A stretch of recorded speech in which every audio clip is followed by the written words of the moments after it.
directly block bullets for their team. Typically, we'll find a lot more player on the map corners, map angles. Often people going for cheeky flanks and stuff. Yeah, Dion loves this. Yeah, they get to use the environment a lot more. It's a bit more tactical. Yeah. Exactly. Which is great. So it kind of, that was one of the first things that came out of our original playtesting, and we were just like, this is a really good direction. I mean, like I mentioned, there's like, as a designer, you sort of have to look past the immediate problems in front of you and like, okay, we can fix those. Like, I think we can address, some of the tank imbalances and healing issues and all kinds of other stuff. But at the heart of this was really cool, and so that's really what we've been focusing on and working through these problems. I think something that's really interesting about that too is that the gameplay is more fluid than it was before. A lot of times in Overwatch you get these really hard battle lines that get drawn between the two teams, and there's just less damage incoming, and so you're able to kind of move around a little bit more, and you'll see it here a lot of times. The chokes aren't as hard of a space to get through. There's still a choke in the map and you still have to work at it, but there can be a lot more like pushing through and pulling back on the choke, and it's something that I'm like personally really excited about. Yeah, I was going to say, how has the 5v5 move affected map design? I feel like it kind of has to have a huge impact on what you guys are able to do, create different, speaking about like players being able to take more control of the game, right? Creating more flanking routes, more opportunity for the Ashe to go to the side, get a pick, and open things up for a team. Yeah, there's a lot more opportunity for players to do that.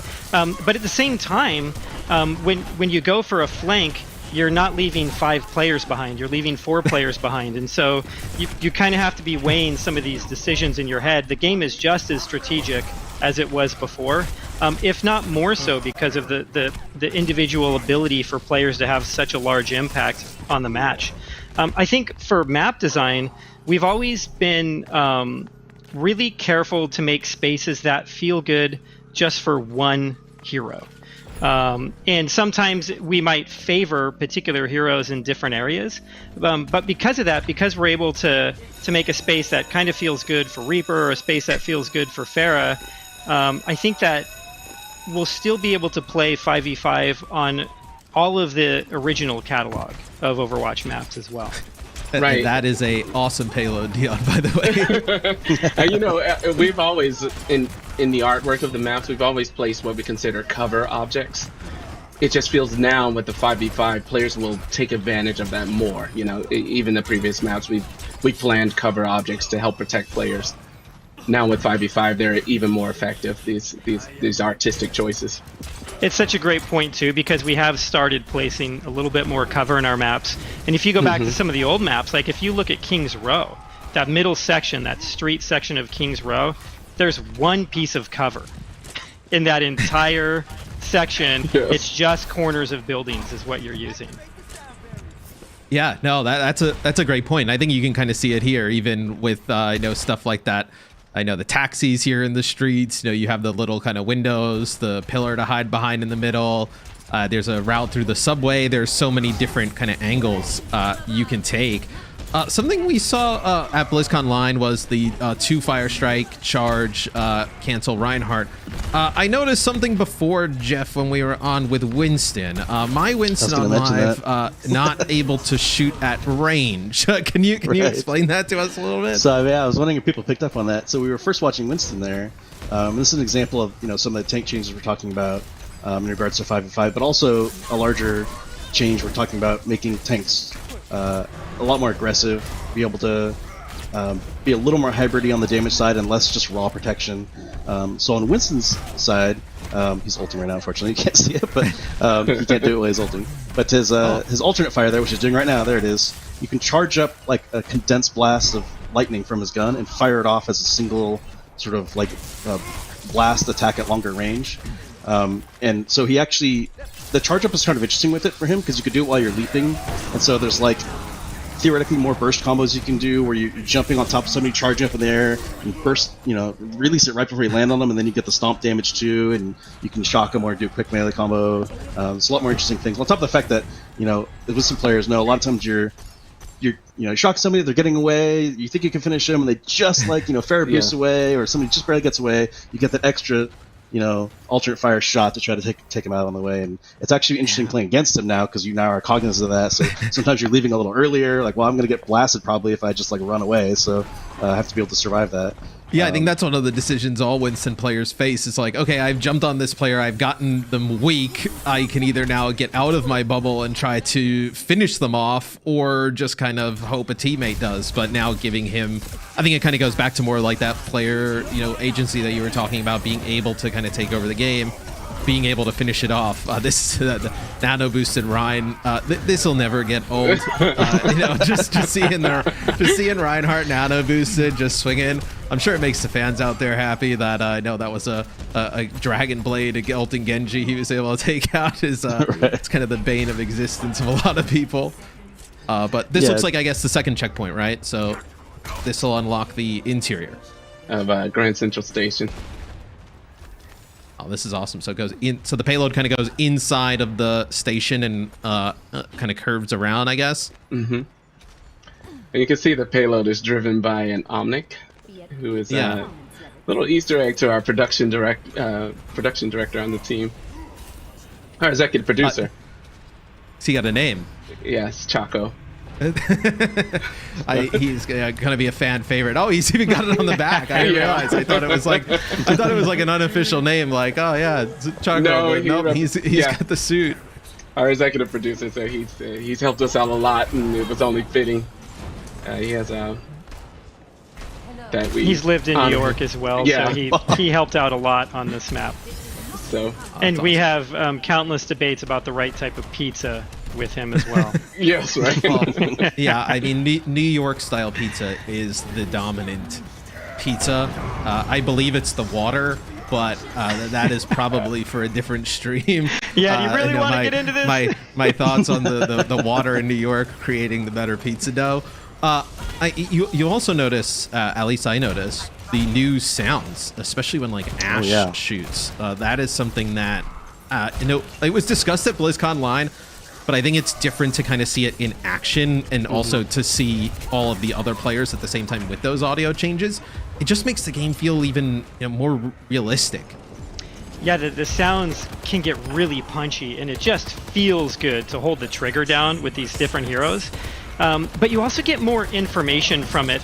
So we've spent a lot of time not just developing what these sounds are, but how they play in different environments. So we've kind of upgraded the entire sound system across the game. So let's say when that Ash is in a side room firing from that room, you really kind of understand where they're at and what type of environment that they're in better than you did before. And then you can kind of take that information and make different decisions or additional decisions because of it.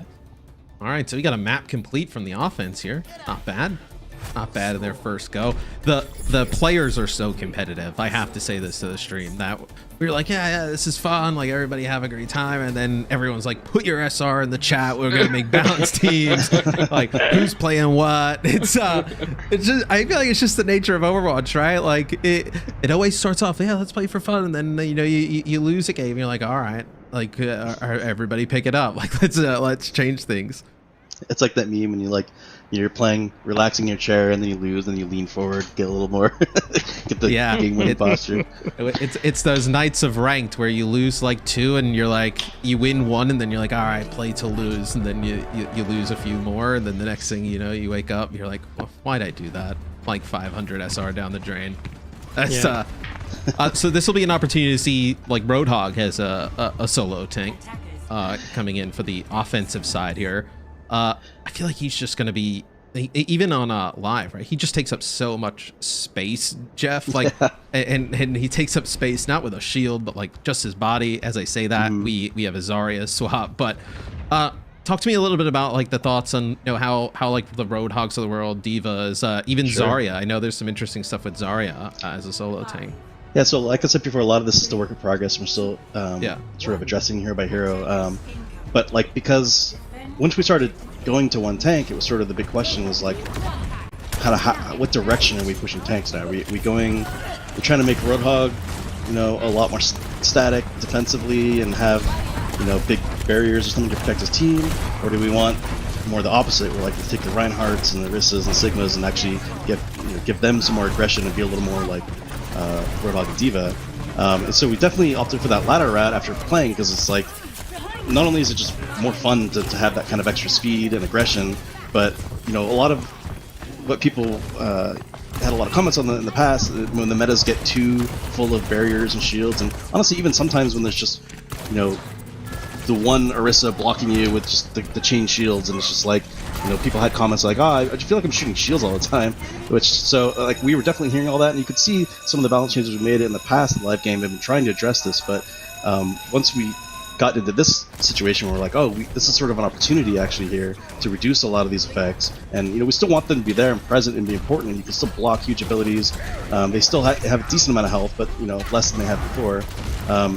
But then in response to that, you can see Reinhardt here. He hit the wall right there. He didn't cancel it, but you can cancel your charge, and you can get two fire strikes. So the canceling charge is one of those like sneaky things that seems like to some people might be kind of a minor change, but it almost like completely changes how he plays a lot of ways. It's actually really fun because you can it has a really fast recovery when you cancel, so you can like charge up to a group and then cancel and immediately ult and just like knock everyone down.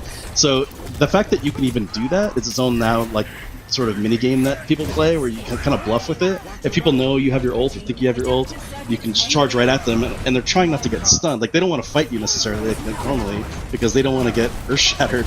So sometimes you can like bluff people and are running for cover and you didn't even have it, or you save it or something. So, and it also just allows him to get in there and be more aggressive without sacrificing his health bar. Yeah, it just sounds like another change, almost like how you kind of mentioned like stuff like that Winston combo, kind of as you're playing and testing and seeing all these different things. Like, yeah, where the Winston combo, you can load up that secondary fire, come to, like, get the jump damage, land on somebody, take them out. Like that, you kind of have like this like little meta game with like Reinhardt play, right? Where now you kind of have like this another layer of canceling the charge, being able to. I remember there was one clip, I think, from BlizzCon Line, and just like a trailer where he charges towards the team, cancels, and then shatters them all. Being able to make plays like that just seems so sick. He's also got the ability to control his charge more, so you can actually turn around corners more. Oh yeah. So the charge, while you can cancel, it's also more aggressive and it's more versatile. I think something else that's really interesting. If you look at if people have noticed what's happening with Zarya, is she has 2 charges to her bubble now. Oh, but they share charges is the trick.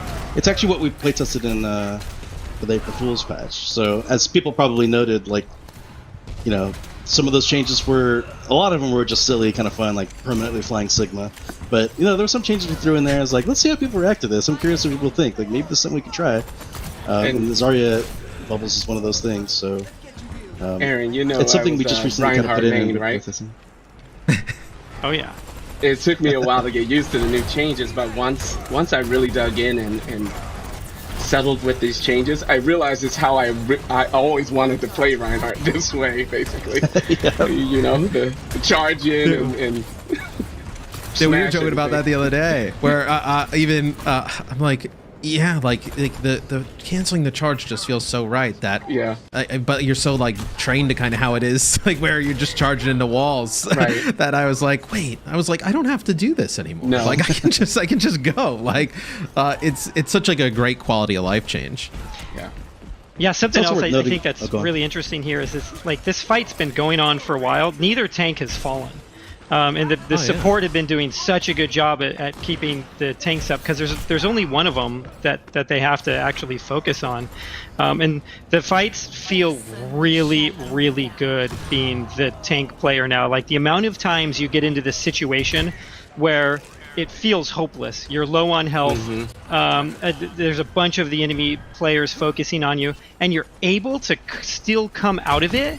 It feels so incredibly good, and you feel really powerful. Yeah, it's I think that has to be something that you guys have kind of gotten in feedback, that from a support's point of view, you're able to dump resources into just one tank, and that also probably frees you up to do a little bit of other stuff, right? Where Batiste can do a little bit more damage. Zen, you can kind of orb the tank and then focus on the damage. That probably has to be way easier in supports now. For sure. Yeah, we got a lot of feedback from support players that it's a lot easier to focus, and a lot of times you almost have this like communication between the two support players, and you have like Mercy's like, I'm just going to be on tank duty and just be on tank basically the whole time, and you have like a Lucio or something like that just to spot heal everybody else and speed everybody up. But there's other strats. Like sometimes we've seen people go too big heal, main healers essentially, and try to just focus so hard on their tank that even with like Discord orb on them, it's just hard to kill them. So that's going to be an interesting strat too. So I'm not even sure like what the quote-unquote meta is entirely yet, especially because we're changing things all the time. I guess it's pretty hard for them to settle, but yeah, it's been a lot of fun. This Zen UI is new. Oh yeah, it actually looks really cool. This is something obviously that's incredibly new. I think on live, like it's kind of displayed on the right. Yeah, we're generally looking through this. Go ahead. Sorry, Jeff. I was saying we're generally looking at anywhere we can improve hero-specific UI stuff like this, and we felt like this could use a big update and be a lot more readable. Yeah, I think one of the things I'm most excited about with the healer UI is it's not just on Zen, but it's on Mercy also. You see the portrait of the player that you're healing, and so it's just a lot easier to kind of figure out who you've got instead of just using something like a nameplate, and it's not off to the side, right? It's like center screen, so you're able to still kind of focus down the middle. Yeah, and you could see his Discord is down there as well. So you have like Harmony and Discord orbs are kind of both shown on each side of the ult at the bottom of the screen. We have an overtime here. I can imagine the comms are. Everybody's starting to get pretty sweaty now.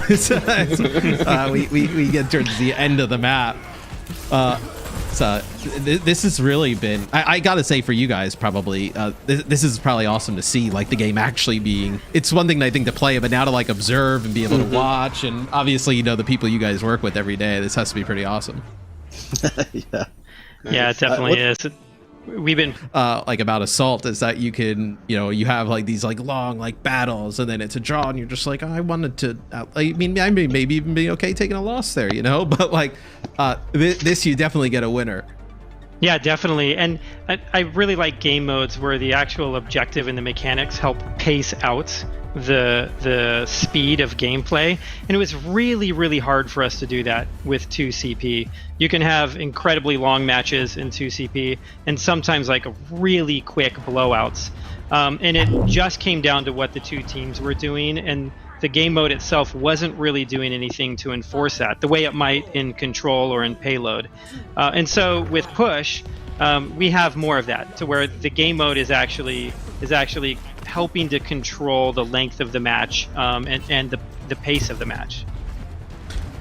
Yeah, as you see on the clock, it's a 8-minute clock right now. So yeah, it is pretty fast. I think it's definitely intended with some of these flankers in mind. As poor Lumpy gets taken out right off the rip. Lumpy was going on one of those flanks, didn't turn out so well. So does the bot unlock right away?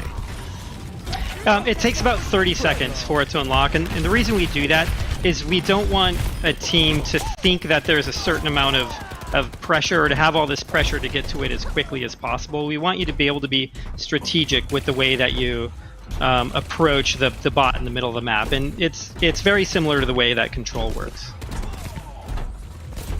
So we can see the robot. He's got a name, right?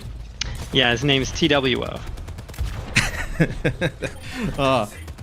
That's good. So we see some Genji play in action. You see like all the buildings you can kind of come from, players up above to the side. I think you can definitely see that like fast paced. It looks way more like you can, as a DPS player, just kind of go off to the side, make a play, try and make a. You see here they're going right for the supports. Yep.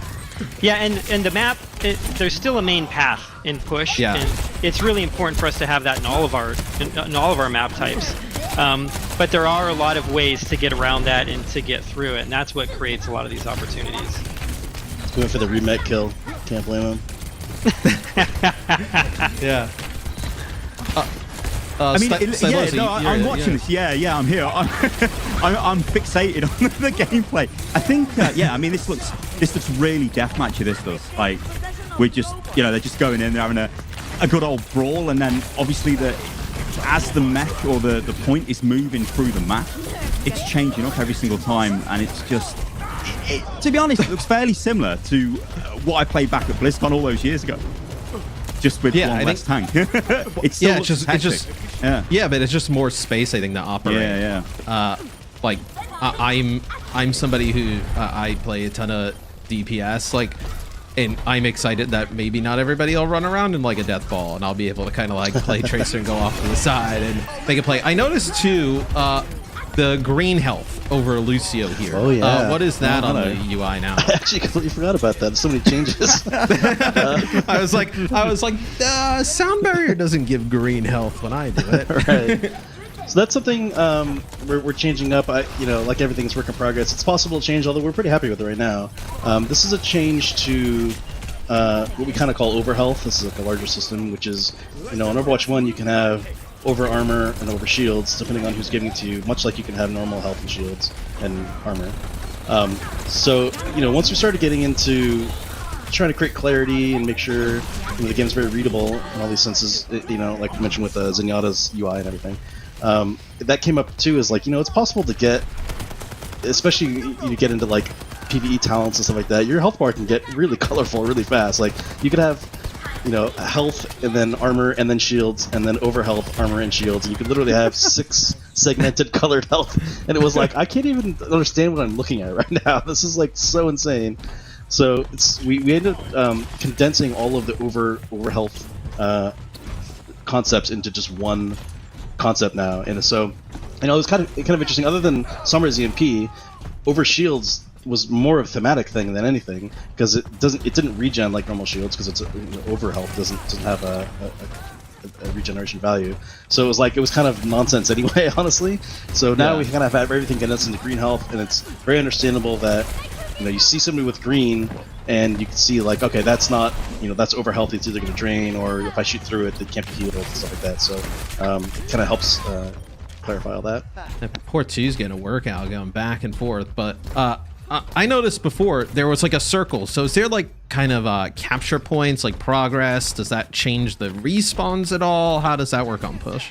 Yeah, it does. So the robot starts in the middle of the map, and it pushes those those red barricades in front of it, and you can use those to kind of like in world see what your high watermark is.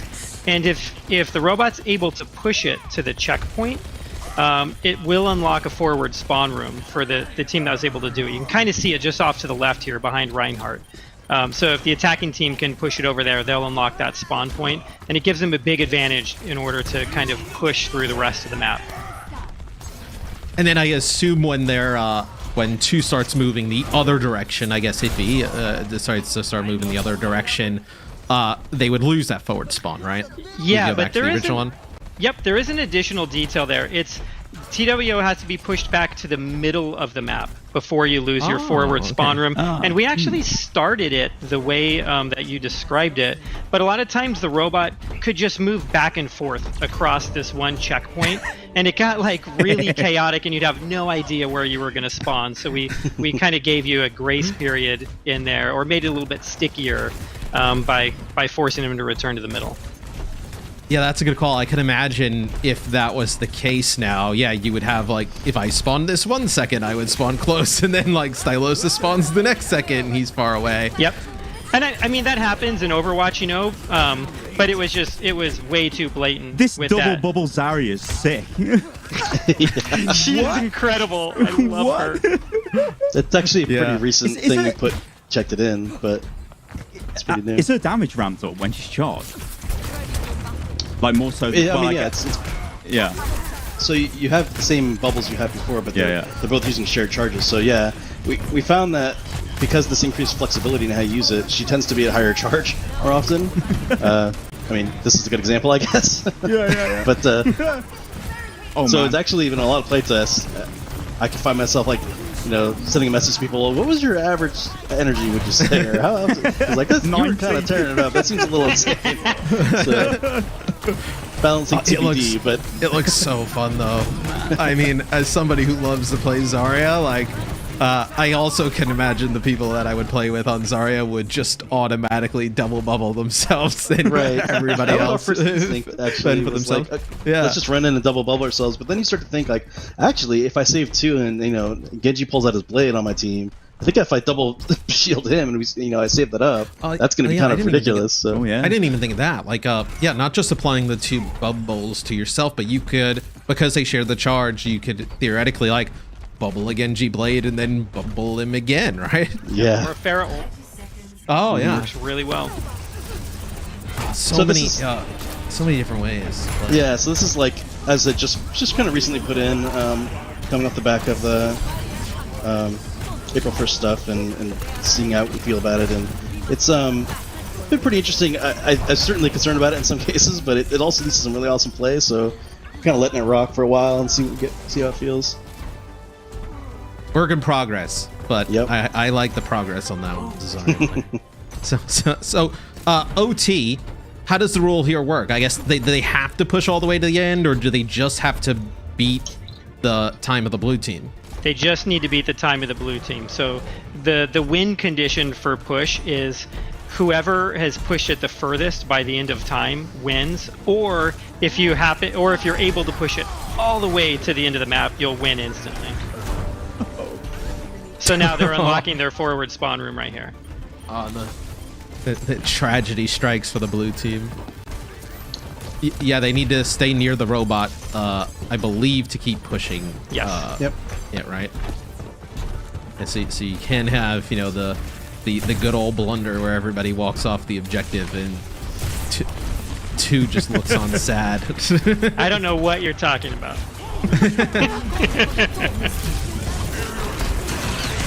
Oh, that's a problem. Yeah, I imagine these games go right down to the wire. As we You saw a little bit at BlizzCon a while ago, but there's definitely more. Right, so this So I do have a question for Jeff. Sorry to cut you off, No, you're Mitch, fine, but man. I do have a question if that's fine. So if I'm pretty sure like way back in the day there was like an interview that I read that was like 5 was too small and 7 was too big for the roster limit, and then 6 was perfect. But like I'm kind of curious like where along like the Overwatch timeline did that philosophy kind of change? Like was it role lock? Was it like people Sure. learning how to play the game better? Like you know what I mean? Pretty much all of this. Yeah, I mean, we know so much about the game. I mean, as kind of Aaron touched on at the beginning, like before everything, you could just play 5 Winstons. In fact, we had an internal tournament where that was the strategy: 5 Winstons and a Zenyatta. It was sort of like, oh my god, this seems like maybe a problem, or is this cool? We don't know. So, like, obviously, when you're building really any game, you try to make the best judgments for what you have and what you're playing, but once you have the game in the wild, you get it in everybody else's hands, and it marinates for a while, and you're making changes, like, your opinion on this stuff definitely changes. So I think over time, like it was touched on, we were still keeping an open mind to maybe doing some of these kind of changes, and then coming Overwatch 2, we were just like, let's revisit everything, and that was definitely one of the major core decisions of Overwatch 1 we were really looking forward to revisiting. And at that point, we were just like, yeah, maybe this is actually just much better. Maybe we were wrong all along. Although, people always say, it's kind of a design thing, people say, you're not necessarily wrong at the time just because you were wrong in retrospect. Who knows? Yeah. But, yeah.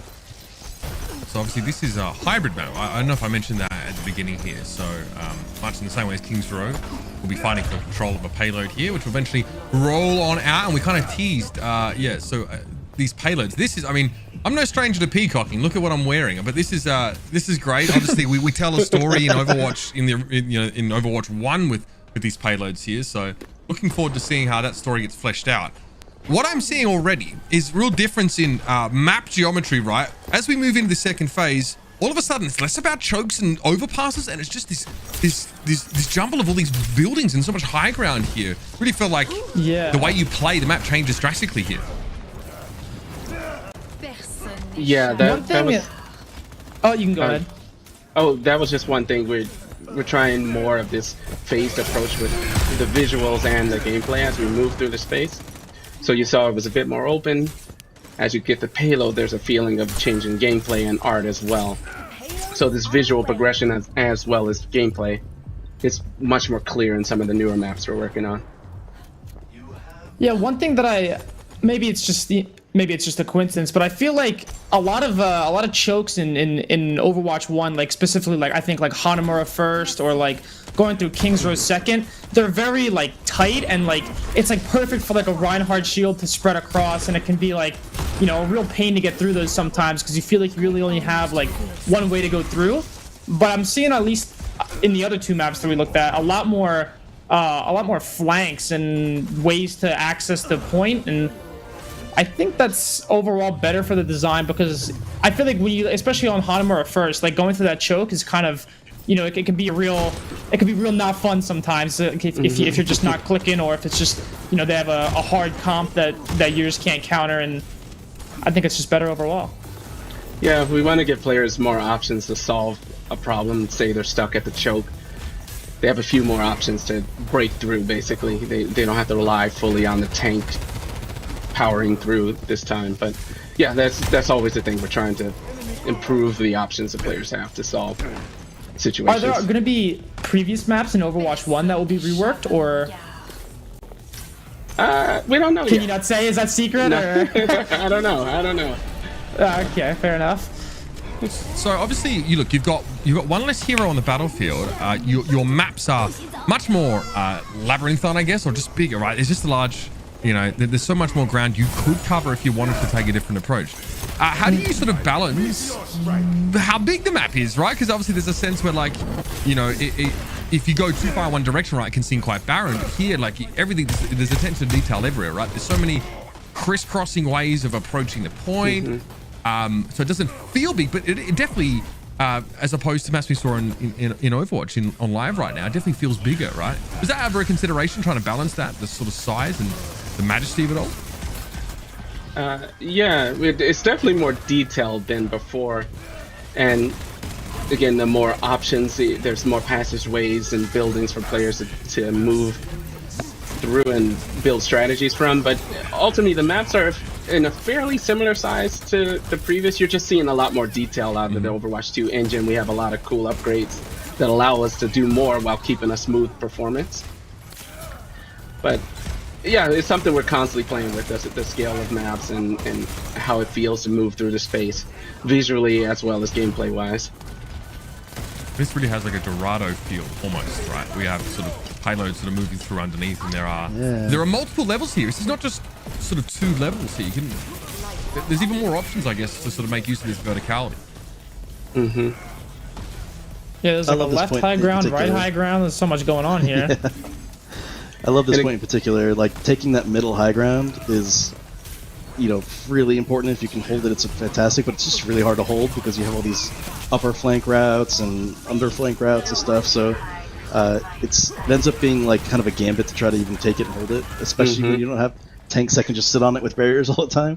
But it's so powerful. You can see where Widow is right there. It's so powerful. You have line of sight on everything up there. So is universal ult charge nerfed, or is it just as a result of the tank changes that it seems like people are getting their ult slower? It's mostly just the tanks, and we don't have.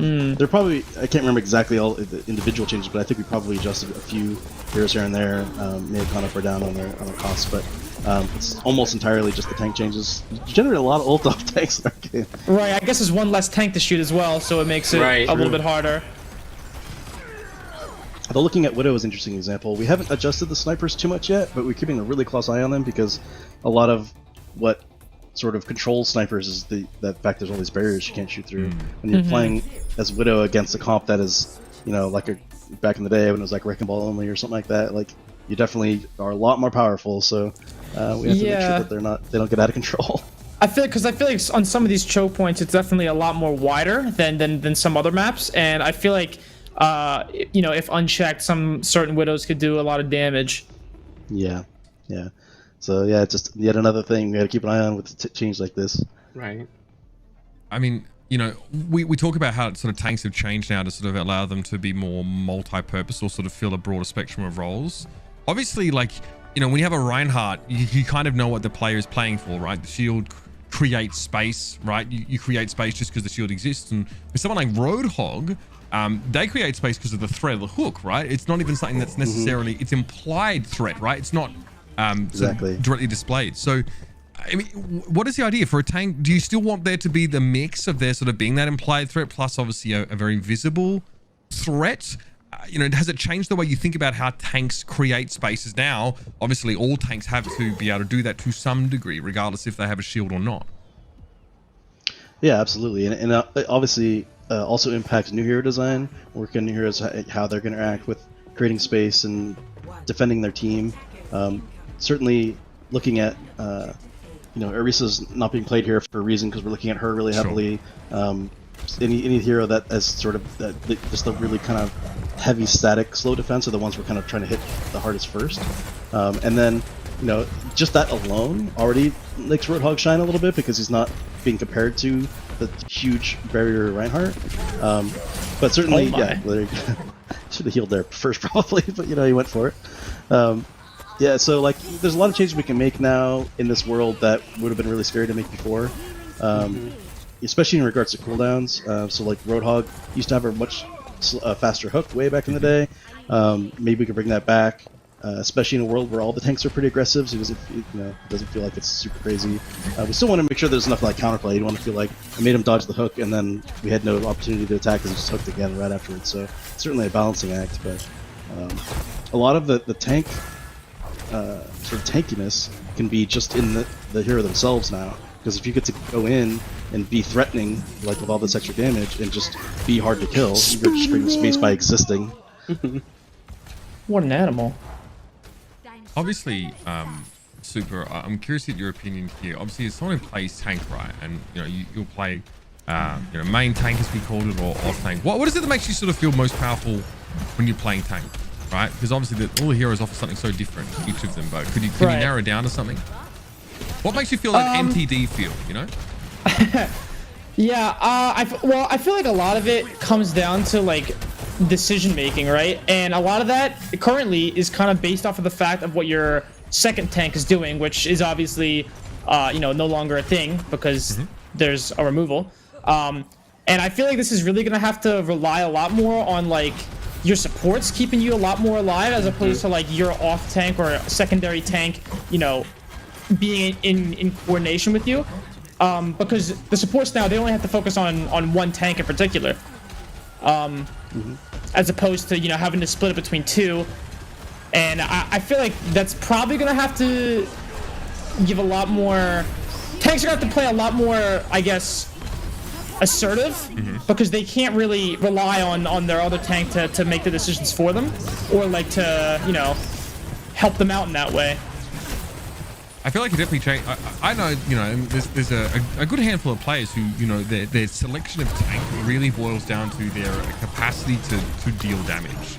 Like a lot of times, like you'll see them, right? You get these weird sort of Sigma Zarya comps, or you see like a lot of people just like playing Roadhog. That's their favorite tank because he does damage. Trying to make a player feel powerful on tank without just doing damage requires you to really think much more about game design. That's what I kind of wonder. Like, outside of just doing a ton of damage, how do you sort of balance a tank to make them feel powerful without just pumping numbers into their primary fight? Yeah, I feel like that's probably a design philosophy that I'm maybe not qualified to talk about. That's convenient because I wasn't actually asking you, but you can weigh in on it first. Okay, yeah, I'll just stop speaking. That's good. No, that's good. I'll stop speaking. I'm curious what your opinion is, but yeah, I mean, a lot of it's like we're talking about with just options, and like Super mentioned, like we just want to make sure that, I mean, that's kind of the point of the Zarya change, is just giving her more flexibility and more options. So, I mean, it happens to be she also generates a crap load more energy and is way scarier, does more damage in this case. We may have to rein that in a little bit. She was already running out in that last little bit there with like 80% and then 100%, so you can see it's pretty aggressive. But yeah, it's definitely just trying to create really interesting playmaking opportunities and just strategic thought, and I think that's where a lot of people kind of like to have the tanks exist, where it's, if you really want to just click heads, there are probably better options out there. I don't think we're likely to make any kind of like sniper tank out there or anything like that, because there's a lot of other opportunities for that. We'd like to try to keep the tanks like I was mentioning with the crowd control changes as an example of this. We'd like to keep the tanks being the ones who are primarily able to do crowd control, and that's also with only being one tank now. It means still there's going to be a lot less crowd control in the game in general, but still allow them to sort of flex that particular element. Right, so you talk about obviously taking a little bit of that away from Mei, but obviously it's still something that, you know, you feel like you could include in the game. It almost feels like it's a more moderated approach to it now, because tanks can be the ones that bear a lot of that sort of crowd control potential. It just means that there's, you know, now it's just that one hero on the battlefield that really is able to produce so much of it outside of, you know, 5 different forms that are coming in. So it feels like almost responsibility as a tank player is almost kicked up a notch there, because you got to be a jack of all trades in some cases. Especially if crowd control gets reduced to a point where you're looking for to counter something specific, like you're looking for Genji blade, then you know is ready, and you need to, let's say you're playing Hog, you like really want to land that hook when he comes in. It's a really big game changer if you land it. So sort of like make sure it's up and then you save it and try to keep an eye on him. And conversely, if you're a character who is really watching for, you know, like Reaper or something like that, wants to get his ult off, but you want to make sure you're not going to get stunned, it's a lot easier to sort of track who's can stop you. You know, you're looking for their tank and looking for, rather than looking at the whole enemy team. It's kind of like when you're Zarya trying to ult and you're watching T-Ba really close because you don't want to have it eaten, and that's what you're most concerned with as far as timing goes. It's like that with more CC in general, I think. This guy's nuts on Roadhog. Yeah. even with sort of less knockback, Ryan obviously being as close as he was to the whole hog just sort of gets knocked away. I sort of remember it was almost like a tooltip text loading into game, sort of playing Overwatch that sort of said like, listen out for footsteps, like the heavier footsteps mean your opponent is potentially more dangerous to you. But it definitely feels like, you know, the weight of these weapons is much more effectively conveyed, right? If I'm listening here as we're sort of talking. Like that scrap gun sounds extremely meaty. I love the weapon sounds. He's done such a great job. And they, especially like Widow. Soldier. Oh, Widow, Widow's so great. Widow is the sort of insane. Like the echoing sound when you shoot in an open space. Oh my god, it's fantastic. You really feel like you're actually wielding a very high caliber weapon, right? That actually has weight and it has a sense of kickback and sort of makes sound. And also like it, based on where you are in the map, you know, the environment, you know, I think this is maybe covered, I think, this one online as well, but it really feels like the environment, we were inside, you know, club, in Lucio's club beforehand, and that echo is really much more apparent, right? That the environment playing a big role in how things sound. And being on the receiving end of Widowmaker's shot, it just feels so much more dangerous hearing the sound. So it helps you hide, basically. Questions I'm sure Cupcake you do as well here, but I mean, first impression is wow, this is an incredible vista. Beautiful. Thank you. Wow. Absolutely stunning stuff. We talked about, you know, Dion, you mentioned like the S shape sort of thing, but it looks like there's some twists and turns here. It's almost like the path overlaps itself as well at some points. It does. There's a little bit of C shape, and then there's this bridge overpass that's pretty fun to encounter. I think I'm curious to see how this battle plays out once the players get to the overpass. We'll be starting to I feel like the two big features on this map, and we'll see it right away, is the first one is right in the under the Coliseum, basically where the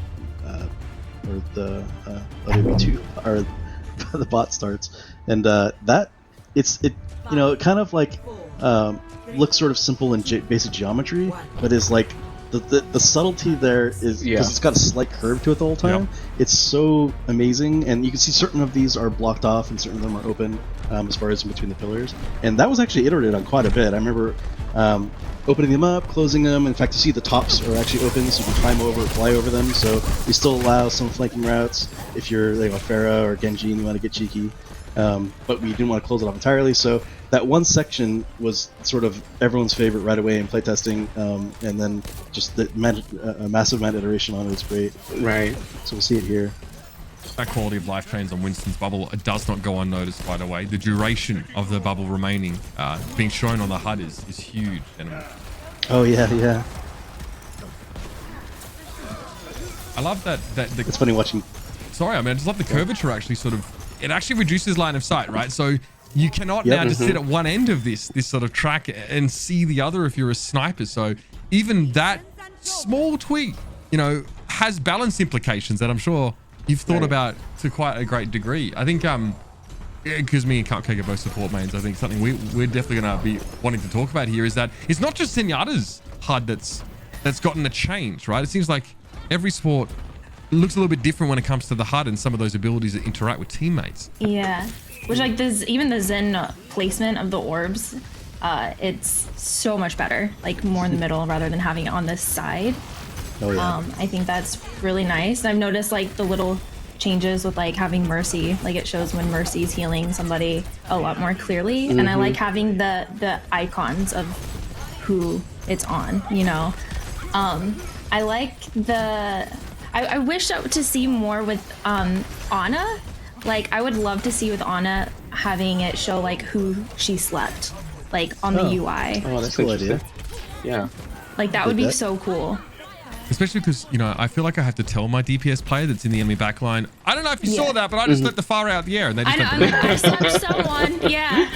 Yeah, I like that idea a lot. Yeah. Or sometimes you throw one, you don't know who it hit, like because there's so much going on. You're like, okay, I definitely slept someone, but I'm not sure who it was. That might be important to know. Yeah. That's my favorite part. You sleep against you accidentally with a blade, and someone just wakes them up because they have no idea that you sort of slapped them, right? Exactly. Oh no. And obviously, you as a player get indication if Mercy is healing or damage boosting you, right? Obviously, your screen sort of on live, your screen sort of takes on like a sort of a very slight non-intrusive glow. But it seems here you've also changed how it's indicated to you that Mercy is sort of damage boosting you. Is that also the case with like a nano boost, for example? I can't remember if we've actually changed the 1P nano boost effect. I don't think we have yet. Gotcha. I don't remember, but in general, there's like, you know, great big passes going across. I mean, really across the team. I mean, you can see the skin passes, and those emails get sent out all the time. Like, oh, look at these cool, you know, skin changes and, you know, tech we're getting. And then there's also VFX updates. Look at the VFX changes you're making and sound, of course. So it's kind of just awesome being, like, even if I'm not directly, you know, working on that stuff, just sort of seeing that stuff cross my email and the examples being sent out. It's just awesome, like day to day, seeing all the changes. I mean, yeah, I'm sure your inbox is sort of swarmed with them. I sort of wonder what the look. It was mentioned at BlizzCon Online as well that sort of the assault game mode sort of there wouldn't be sort of further maps developed for, right? The focus would no longer sort of be on that. So I'd love to know what the sort of thought process is between sort of the removal of assault, or 2CP as it's fondly known, and the addition of push here. Right, so that has a long history, actually. This probably was probably most of the people who really follow the game closely are aware. We've obviously the assault map, or 2CP as it's called. A lot of people had a lot of concerns with it, and we've tried to make a lot of changes to it. In fact, what people might not know is we've gone through multiple phases of like a heavy overhaul of it, but none of them ever really were good enough to go even to an experimental card, honestly. I always feel bad because one time I had a new designer join, and one of the first things we gave him was like, overhaul 2CP, what do you want to do? And it was like, the hardest problem ever, go ahead and solve it, new guy. It was like, oh, that's kind of rough, actually, in retrospect. So, you know, we've got went through a lot of changes, and it got to the point where we were like, we'd have to make so many changes to get this where we want it to be. Like, is it even the same mode anymore? And at that point, if we're getting to that degree, why don't we just make a different mode? Yeah, let's make new. Why even try to, like, you know, change it to that degree? So that's kind of how that ended up coming about, and a lot of it was feedback from the players. So that's kind of spicy, Jeff. You're trying to say that there's other modes in development. Are you trying to imply that? I would say that we are constantly experimenting with new modes, but they're experimentation right now. How crazy! New York was. Sorry, Dion, please. Oh, sorry. New York was. We experimented a lot with New York before landing on the mode that we chose. I mean, it seems like so many possibilities for that kind of map, right? Right.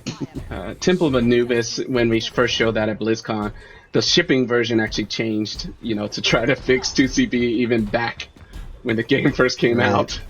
So we actually, the version we shared and the version that shipped with the game was pretty different from the choke point standpoint to try to address some of the 2CP challenges. So we just left that spot in the map. Oh, sorry, Dion, I didn't cut you off. And that was it. Yeah. Oh, okay. I was just going to comment on it because we were there, although they just left it. But the other thing I was mentioning about this map, because I mentioned two things, is that area we just left was, it's like this like corkscrew, basically. And it's super interesting. Yeah, it like goes, you basically flipped on itself and goes over itself. and you can see it coming up here. So you go under. In this case, you would go to the right and then back up and then cross over itself. It is a really interesting point to play. In fact, when we were first playing it, I remember we had our first feedback session where it was like, I don't know if I like this or not. It's either amazing or it's terrible. I can't even tell. Like, it's super interesting and very impactful. And so we were like, I think that means we keep going with it, keep play testing it, and keep iterating. So obviously having a big impact is almost more important if you can get the good stuff of it. So after a lot of iteration, it's definitely persisted, and it's become kind of the most interesting spot to play around, because There's it's a lot like, of drama there. The flanks, you can flank from on top to drop down below, because you have to go under this pass, and if you just sit in the middle of that pass as Reaper or something like that and just drop down, of course you gotta worry about be jumping up on you or something. There's actually a little wall on the right you can climb up right there, if you're a character that can climb or grapple or something. So it's just like this, when you're going through that, after playtesting this map enough and playing enough, when you're going under that pass, it's the most like Dramatic. anxiety-inducing spot. It's just like, especially when it's like calm for a while at first, because like, you know, after a fight and you're going, there's no sounds. You're like, okay, what is about to happen here? Where are they going to be coming from? And it's like, There's a sneaky little alleyway in there too. A tiny, once you're under the bridge, there's an alleyway there. Reaper 76.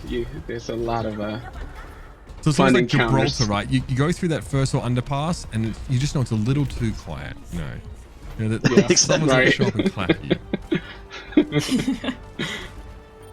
I mean, I'm loving it. It looks like, I mean, the verticality difference between sort of playing in this initial sort of bend and then outside on the corkscrews is huge. Like, you'd have to sort of switch columns almost to try and make the most of it. Cupcake, we've seen now a good, decent bit of Rome. I'd love to get some more of your thoughts here. Oh yeah, I mean I think it's absolutely beautiful. I love all the like architecture and everything in it. I was fascinated when I was watching the preview during the BlizzCon line on it, and I would, you know, love to get in there and like just go explore it and look around and like figure out like what the best way to go about this is, because there's a lot to it. It's a little confusing like looking at it from like this perspective, but I'm sure once you get in there and you actually like play it, it makes a lot more sense, you know? Even at 5v5, yeah, you definitely have the feeling of like franticness or hecticness, you know, sort of around the bot. Yeah, exactly. And this feels like a game mode that's catered to like giving these like adrenaline sort of pumping moments of overtime, right? Oh yeah. It seems like there's a lot of, overtime moments. What I love though is that these buildings don't just seem for decoration. Like even look up at the top right side, right? Like all these buildings you can go in. There's so many more of these nooks and crannies that you can actually explore. That seems like a way more intensive map design process as well, because you have to think of everything. You cannot leave a stone unturned when you sort of turn. It doesn't have a large structure in the middle of it, so you're going up this really big elevation and it's all open, and so there's a lot more interplay between the two teams as they're trying to push up the hill. And I love the spawn rooms with the cars and everything. It's just so cool. As you just kind of see both of these teams, come out of the spawn. Just a lot of detail. I love leaning into the F1 when you have like the kind of car going around the track. Even the checkpoints is being kind of like your kind of checkpoint how they would be in like a race. You see this. So this first point is really interesting. I think for a lot of people is where we'll see Zarya on defense. It's like a solo tank. Like you can play so many different ways, right? I've seen people play like really close up by like some of these staircases, a little bit further back. You can play the snipers up on the bridge. You can play like soldier up on the bridge. I think just adds so much more dynamics to play. Yeah, and you definitely. can see the payload is another. We're having fun with the payload here. It's a AI-driven F1 car race. So. Creating the Escort maps, how does that different from some of the other things you guys are working on? Like push, hybrids, controls. Like, is there a different type of philosophy when going into start like a map, for Escort versus some of those other modes? Yeah, there's a lot of differences between these types of modes, and when you do map design on Overwatch, like one of the things you always have to think about is where the spawn rooms are going to be and how you're going to get out of the spawn rooms. And obviously it's different. Coming out of a spawn room is different on a payload map than any of our other map types. because you immediately start interacting with the objective. One of the toughest things about developing payload maps for Overwatch is the entire route needs to be like a certain minimum width, just to be able to get the payload to fit through it. And usually you want to have enough space on the sides of it so that you can move around. We do have a few tight sections in our maps, but they're very short. Like right after you get the payload in King's Row, it gets very tight, but that's for a short period of time. And so when you do start making these wider areas, it becomes very difficult to control sight lines, and it gets easy to make very long sight lines through the map where it no longer really feels like an Overwatch map anymore, because we really try to control those things. And I think it's why you see that a lot of the payload maps, they do weave back and forth a lot, and so much of that is about controlling sight lines and then also presenting like difficult areas for a team to push through. Oh, this is the hilly section. Yeah, so I was gonna say that's the area of verticality where, like, there's a sniper perch up here. It's kind of like that, right hand side if we're looking at it. But yeah, just this poses so many different obstacles for teams. But I also think it's kind of presents multiple ways to play where. You see right now both teams playing the Zarya, but like you could play really fast and kind of dive up onto the high ground. Like you can play really slow, kind of work your way around. This team is just actually kind of just rolling on through. Zarya seems to be the tank choice of the day. Yeah, and you like can I said, see, that change is pretty new. You can see from a visual standpoint that when making a payload map, they're pretty large maps for an Overwatch space. So we want the visuals to kind of change as players complete objectives. The world looks different to them. You know, it was flat before, and then you reach the first objective, and now you're on the hill.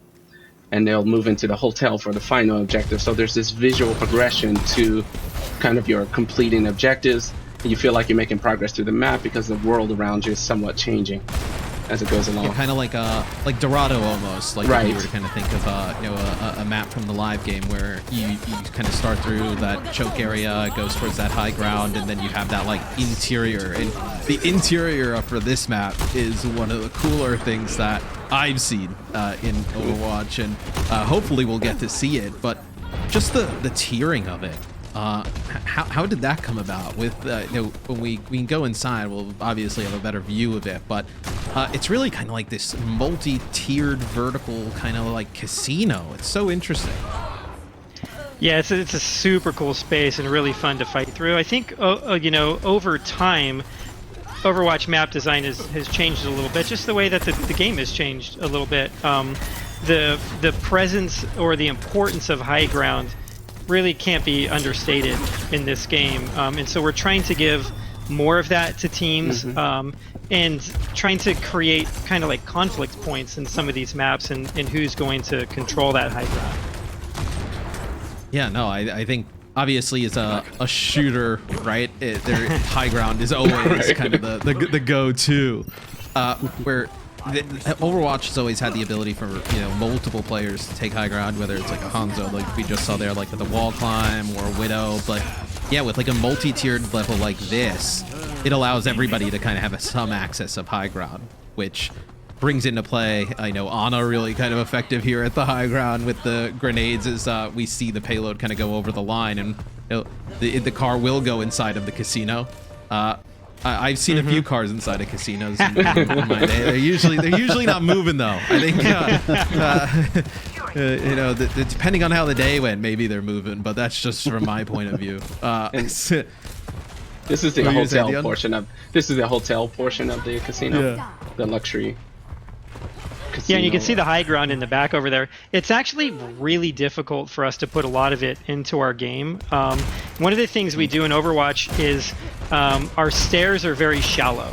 And we don't typically have any steep ramps in the entire game. And I think the game plays better that way. It feels smoother like that. But it makes it so hard. It just kills the level designers on the project trying to get people up to high ground, because it takes a lot of space in order to do it. Oh, yeah, that's actually a really interesting point that I guess I've never really kind of taken a kind of a notice of. Yeah, when you the stairs aren't very like these like long like windy climbs. Like there's kind of turns to get to that elevation. Is that just to keep everything smooth and just kind of movement predictable? Yep. So that's part of it. To keep it smooth, keep movement predictable. It's also like it can be really like kind of difficult to overcome a really steep staircase. It's almost like a wall in front of you, and you don't know what's going to be at the top of it. And so we always like for players to be able to run through our maps and to be able to look at a space and kind of develop a mental 3D image of where everything's going, of what the space is actually going to be like outside of their view. And it's easier to do that with shallower stairs. It's also easier to push up a shallower staircase and a higher staircase. And like lastly, just the way that a lot of games character physics work, it's also smoother to move on steep staircases or on shallow staircases. I was gonna say the only really, I guess, steep staircase I can think of is the one on like Horizon Lunar Colony. On the first point where you're kind of going up towards the balcony. Mm-hmm. And yeah, that does kind of prove like some of the things that you're talking about, where I know we've all been there where a Junkrat is sitting on top of the stairs with Horizon. You can't see where he's shooting you from, and you're just kind of getting pelted on the way up. It's not the best of feelings, Yeah, I don't really know what to say about that besides we are moving away from 2CP. Okay, keep the combat moving. I love this area. Like you see where that soldier's sitting up top. Like one of the cool things about this map that I definitely saw when watching it was that like the attackers can actually like access that area. Like you can go around where Everything's you see connected up there. curly mustache rotating around, and it's connected. That's something we haven't really seen in a lot of Overwatch maps. Yeah, we try to. We're very intentional with the way we do flanking routes, and we try to make it so that at least one team, like the team, can be aware of people that are coming on a flank, and we usually don't try to let you get all the way around behind the defense without having some way of knowing that it's coming or having the offense earning something like that. Mm-hmm. And we think this one's fair. We've gone back and forth on this a lot. There's been 30 different variations of this route, but hopefully this one's fair. Depending on how your game goes, it's fair or not. Yeah, exactly. Depending on who else is in the test. I actually have some questions from Twitter that some people have been pulling and just kind of just really I think things that people are interested in. For you guys, what change to character buff or nerf you guys most looking forward to that you guys have played around, implemented with thus far?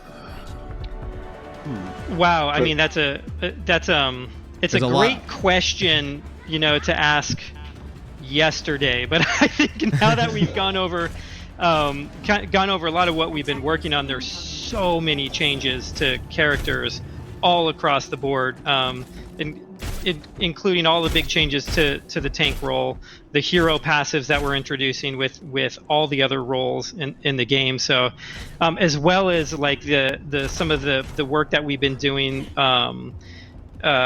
with like CC abilities in the game. So it's really hard to pick one of those. My personal one is actually the one that we saw from BlizzCon Wine, was the Reinhardt stuff. Yes, as somebody who's always wanted to play Reinhardt, who's pretty tragic at it, being able to be a little bit more, this is like selfish, being able to be a little bit more brawly and more offensive is the type of Reinhardt play I want on when I just charge in without talking to any of my teammates. Currently it doesn't work. I'm sure that now you can do that. I'm sure that won't work in Overwatch 2 either, but I can at least put it in my mind that it could be a possibility. Yeah.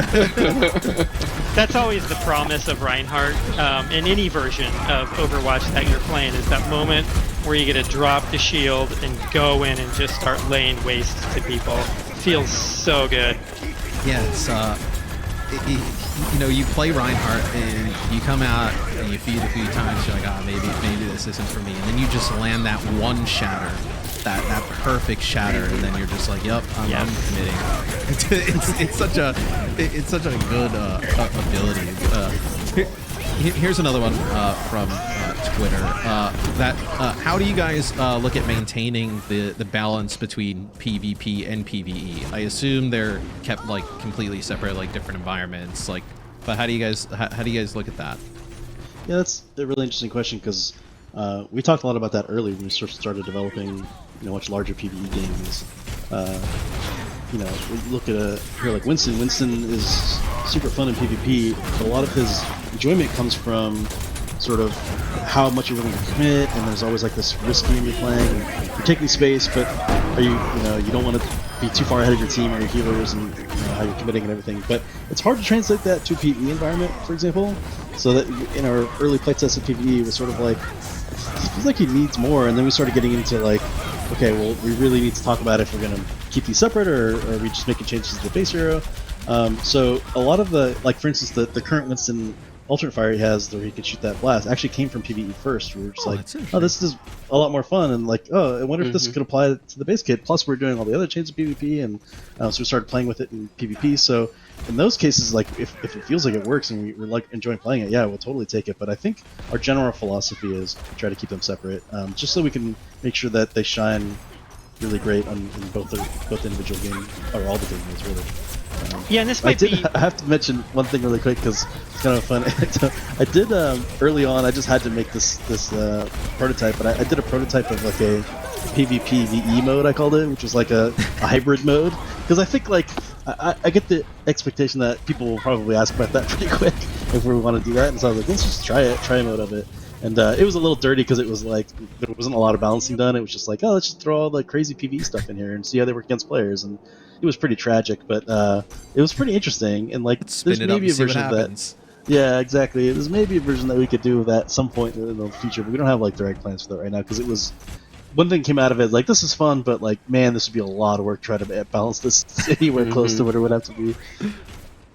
Yeah, we do a lot of experimentation like that, which I think is one of the funnest parts about working on this game. And I know, like, as they were playing Rome, there was a question of like, hey, are we working on, like, do you work on other game modes? And it is something that we do a lot. Actually, the push map, or the push game mode, came out of a whole different game mode that we were working on, as we were kind of trying to solve how you would put a capture the flag into like a main version of Overwatch, and we weren't really able to do it, but push kind of came out of that. And we are working on one other one that I'm really excited about, and hopefully it's something that we'll be able to talk to our players in the community about later. I love that. Yes. More ways to play is totally fine with me, and I'm sure the rest of the community. It's something that I've actually kind of like found throughout the day, and it's one of the things that's like a little bit newer to the live game. It's like the experimental card, and then some of the things you're able to do there, and try out cool things that look like they've kind of made their way in. I feel like that has been a huge tool for you guys, for really just kind of testing out the April Fool stuff. Jeff, I don't know if I can convince you to give me the Flying Sigma. I don't know how that works in a solo tank, but like, give me Flying Sigma so I can just battle Pharos and ignore my team. But a lot of some of that stuff is really interesting that you guys are able to try with the experimental. Yeah, it's been so powerful. I mean, I feel like it's sort of a developer's dream in a sense to be like, because you're always just like, I don't know, maybe this is kind of cool. Could we just like show this to people and get their impressions? But, yeah. Like, we can't really do that. In fact, we've talked about in the past about expanding, maybe even showing more stuff, but like, what if we showed like crazy early level layouts that was just all like gray box stuff? Like, how early can we show before it gets like really ridiculous, where we're just like, here's a stick man with a gun, like, is that just like not even worth giving feedback on or what? But like, so it's been powerful, and we're still looking at ways to sort of use it, and it's just another great feedback tool to get from the community. It's so funny, we were talking the other day, and it's like the April Fool's patch was ridiculous, but then when like you saw like some of the communities like, oh, this is kind of cool, and you're just like, wait, hold on, like we get Sigma's cool to fly for a day or two, but like we can't have that all the time, right? Exactly. Yeah, so we see the blue team kind of approach the final area, and then there was one question actually just about the Overwatch dev team. Like, how has it been? Working from home. How large has the team gotten over the last few years? I feel like it's really grown a lot. the work from home is a bit of a mixed bag, you know. And when we first started, we were really worried about how productive the team would be, because it's never something it's something we haven't really done before. And the team is amazing, and they actually like really rallied, and I feel like we are just as productive as we were before, and in some ways we are more productive about certain things, you know. It's definitely, there's parts of it that are harder, you know, like we don't all have home offices, you know, like I just work in my bedroom, you know. I just have to make sure I make my bed every day before I go on calls. And then the team, it's really grown. We kind of like when we shipped Overwatch 1, when it launched, we were around 60 to 70 people, and the team has continued to grow from there. And I don't think we're at quite 200 yet, but we just keep growing, because the game that we're making now, Overwatch 2, it's a much bigger game than the original one. It's even a bigger game than, like, even when I started to hear about Overwatch 2, it was like, oh, cool, like, yeah, like, this is gonna, I want another Overwatch. And then, like, just kind of hearing everything that goes involved with it, with, like, the PvE, and, you know, now all these massive changes to PvP, like, the scope of the game is so big.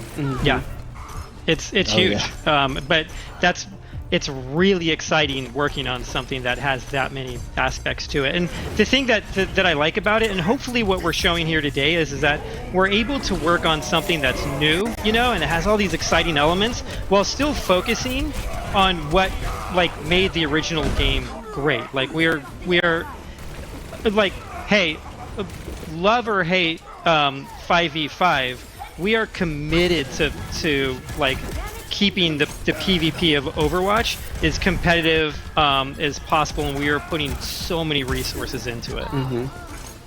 Yeah, and just pushing the game forward. It's like all the heroes that you love from Overwatch 1, with the learnings from Overwatch 1, just evolutionize, right? You know, pushing the game forward, you know, coming up with new kind of creative ways to play. So this Transcendence may seal the deal here. Yes.